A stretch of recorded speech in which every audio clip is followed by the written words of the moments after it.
안녕하세요. 황혼역의 아름다움을 만끽하고 계신 우리 시니어 여러분. 반갑습니다. 꽃망구입니다. 오늘은 시니어 세대의 아주 뜨겁고 솔직한 이야기를 나눠보려고 합니다. 바로 내가 번 돈, 내가 쓴다입니다. 내 돈 자식 줄까? 내가 쓸까? 아마 이 질문 많은 시니어분들이 한 번쯤은 마음속으로 생각하셨을 겁니다. 얼마 되지는 않지만 내 돈은 내가 다 쓰고 가겠다. 이렇게 다짐하는 시니어들이 많다는 이야기는 이제 공공연한 사실이죠. 이 이야기의 이면에는 자녀들과의 관계, 사회 변화 등 여러 가지 복잡한 감정들이 얽혀 있습니다. 오늘은 시니어님들의 진짜 속마음을 진지하게 들여다보면서도 유쾌함을 잃지 않고 함께 이야기 나눠볼까 합니다. 여러분, 그동안 참 열심히들 사셨지요. 없는 형편의 자식들 교육시키고 정년기가 되니 결혼시키고 그 오랜 희생의 물증은 그야말로 눈물 젖은 통장이지요. 돌이켜 생각해보니 우리 부모님 세대에는 못 미치지만 우리 세대 시니어님들도 참으로 대단했습니다. 저도 새 아이를 키우면서 느꼈지만 자식을 위해 자신을 희생하는 것이 당연하다는 생각으로 지금껏 살아왔지요. 아이들 대학 교육시키느라 허리띠를 졸라맸고요. 결혼할 때는 전셋돈, 집 호텔 돈까지 기꺼이 내어줬습니다. 이게 바로 부모의 도리이자 자식에 대한 사랑의 표현이라고 생각했지요. 여기 제 지인인 박정숙 여사님 이야기를 해볼게요. 남편이 먼저 세상을 떠난 후에 평생을 시장에서 장사를 하시며 두 아들을 키웠습니다. 눈썰미가 좋으셔서 장사도 잘 됐는데요. 큰아들은 명문대를 졸업하고 대기업에 취직했지만 결혼할 때 아파트 전세라도 좀 해주시면 안 될까요? 이 한마디에 정숙 여사님은 그동안 모은 돈을 탈탈 털어 아들 전셋돈을 보태주셨습니다. 요즘 서울의 전셋값이 얼마나 비쌉니까? 조금이라도 보태주니 마음이 그렇게 편할 수 없다고 말씀하시더라고요. 작은 아들은 사업한다고 보증까지 서달라고 해서 보증서 줬다가 몇 년간 마음고생 엄청 하셨죠. 평생 시장 통해서 옷가게 하면서 일밖에 모르고 살았지만 자식들 출가시키고 보니 남은 건 빚과 텅 빈 통장이었더랍니다. 그런데 명절 때 찾아올 아들 며느리를 위해서 시장에서 장부하다가 이것저것 음식을 푸짐하게 차려줬더니 글쎄 둘째 며느리가요. 어머니는 매일 이렇게 잘 드세요? 하더랍니다. 그때 정숙 여사님은 생각하셨대요. 내가 평생 누구를 위해 살았나? 이제 남은 인생은 나를 위해 살아야겠다. 이렇게 다짐하셨다네요. 시니어 여러분, 여러분도 이런 경험 혹시 있으신가요? 아마도 고개를 끄덕이며 공감하시는 분들 많을 것 같은데요. 과거에는 자식들이 부모를 부양하는 것이 당연히 의무라 여겼지만 지금은 사회 구조 자체가 많이 바뀌었습니다. 자녀들도 자기들 앞가림하기 바쁘고요. 맞벌이는 기본, 집값은 하늘 높은 줄 모르고 치솟고 있지요. 이런 상황에서 부모에게 경제적으로 의지하는 것이 더 이상 쉽지 않다는 것을 우리 시니어들도 누구보다 잘 알고 계십니다.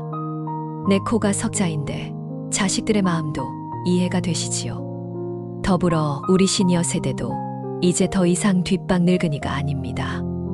건강하고 활기찬 삶을 원하고 남은 인생을 자신의 행복을 위해 기꺼이 투자하겠다는 분들이 많으십니다. 물론 저도 그 중에 한 사람이고요. 젊어서 일하느라 못 해본 거 지금이라도 해봐야지. 취미 생활이나 여행, 자기개발 참 할 일도 많고 하고 싶은 것도 너무나 많은 것 같더라고요. 그런데 자식들에게 부담 줄까 봐서 혹은 혹시 모를 미래를 대비한다고 돈을 움켜쥐고만 있으면 과연 행복할까요? 제 주변에 평생을 교직에서 선생님으로 일하다 퇴직하신 영철 선생님이 계신데요. 영철님은 은퇴 후에 한동안 갈등하셨다고 합니다. 퇴직금으로 아들에게 아파트 살 돈을 보태줄까? 아니면 노후 자금으로 쓸까? 그동안 아들은 사업을 시작하며 종종 금전적인 도움을 요청하기도 했대요. 고민 끝에 영철 선생님은 과감히 아들에게 이렇게 말했대요. 아들아, 이제 아빠는 퇴직해서 수입도 없고 너희에게 줄 돈이 없다.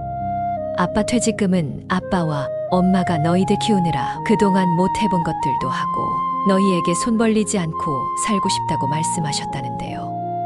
처음에는 서운해하던 아들도 맞아요, 아버지.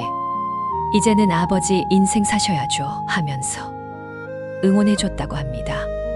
영철 선생님은 그 돈으로 아내분과 가끔씩 해외여행도 하시고 못다한 그림 공부를 시작하셨답니다. 요즘은 매일매일이 행복하다고 하십니다. 내 돈, 내가 쓴다는 것은 결코 자녀를 외면하는 것이 아니죠. 오히려 자녀와의 관계를 더욱 건강하고 독립적으로 만드는 현명한 선택일 수 있습니다. 부모가 경제적으로 자립하고 행복하게 사는 모습을 보여주는 것이 자녀에게 가장 큰 본보기가 될 수 있을 거예요. 그리고 자녀들은 부모에게 경제적인 부담을 느끼지 않게 되어서 좋고요. 부모는 자녀에게 의존하지 않으면서 서로 존중하는 관계로 발전할 수 있는 것이죠. 물론 예외적인 상황이나 정말 필요한 경우에는 자녀를 돕는 것이 부모의 마음이지요. 하지만 무조건적인 희생이 아니라 나 자신을 먼저 돌보는 지혜와 용기가 필요한 시대에 우리는 살고 있습니다. 그렇다면 나를 위한 소비 어떻게 해야 할까요? 내 돈은 내가 쓴다고 다짐한 우리 시니어 여러분, 어떻게 현명하게 돈을 써야 할까요? 무턱대고 쓰는 것이 아니라 현재 나의 자산이 어느 정도인지 파악하고 앞으로 어떻게 쓸 것인지 구체적인 계획을 세우는 것이 중요합니다. 그리고 어떤 삶을 살고 싶은지 구체적으로 그려보고 거기에 맞는 소비 계획을 세우는 거죠. 취미활동, 여행이나 건강관리, 자기개발 등 내가 무엇을 할 때 가장 행복할지 생각해 보시고 실천해 보세요. 자녀들에게 줄 돈은 없지만 나를 위한 소비, 꼭 필요한 곳에는 아낌없이 하되 불필요한 곳에 새는 돈은 없는지 꼼꼼히 점검을 해봐야 합니다. 그 중에 가장 중요한 것은 바로 건강입니다. 아프면 돈을 벌 수도 쓸 수도 없으니까요. 건강에 대한 투자는 절대 아끼지 마세요. 젊어서 못 해본 것들, 배우고 싶었던 것들에 과감히 투자해 보세요. 새로운 경험은 우리 삶을 풍요롭게 만들어준답니다. 그리고 사랑스러운 손주들이 찾아왔을 때 조금 여유가 된다면 용돈 조금씩 봉투에 넣어주면 정말 좋아들 하잖아요? 우리 시니어 여러분, 우리는 자식들을 위해 정말 많은 것을 아끼고 희생하며 참 열심히 살아왔어요. 이제는 우리들의 삶을 사랑하고 우리들의 행복을 위해 과감하게 투자할 때입니다. 내 돈은 내가 쓴다는 것은 결코 이기적인 선언이 아닌 것 같아요. 자기 자신을 존중하고 삶의 마지막 순간까지 활기차고 당당하게 살아가겠다는 용기 있는 다짐인 것이지요. 여러분의 멋진 인생 이막을 진심으로 응원합니다. 오늘 영상이 도움이 되셨다면 구독과 좋아요, 그리고 알림 설정까지 부탁드립니다. 다음에도 시니어 여러분께 도움이 되는 이야기로 찾아오겠습니다. 꽃망구였습니다. 감사합니다.